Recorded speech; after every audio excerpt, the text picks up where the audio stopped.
I'm a mom, an entrepreneur, a wife, a community builder, a coach, lots of things wrapped into A little bit. one. What does networking mean to you?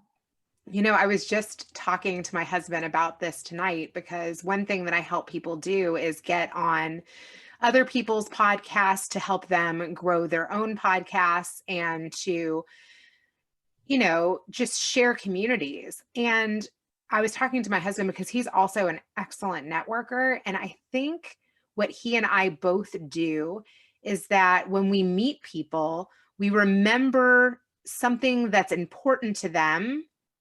And it's like you don't go into a relationship thinking like I'm going to get something out of it, but you remember something about them that's important to them that you might be able to share with someone else down the road. I would say that is the best piece of advice.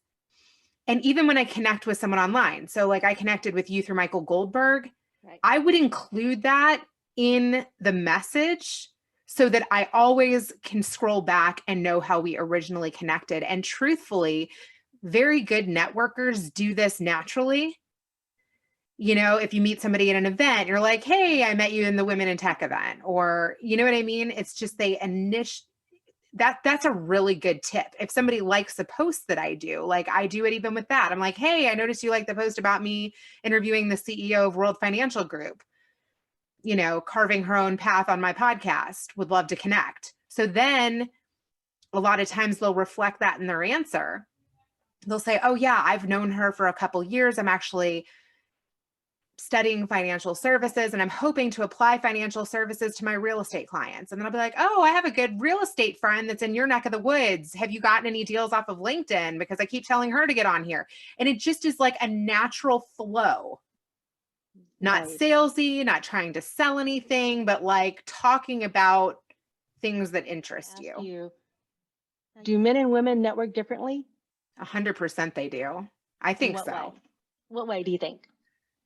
Um, so for instance, my husband brought up a jujitsu. Is that how you say it? Jujitsu example. I could be saying that not exactly right. And he was saying that he was like a writing intern at this company. And then the CEO of the company mentioned a jujitsu class that he was taking. And my husband is also into that, right? So they ended up taking through the same teacher. If a writing intern and the CEO are the same level on the mat, that's a Right. really good way to network and a really good way to level the playing field. I feel like men really bond through common interests well.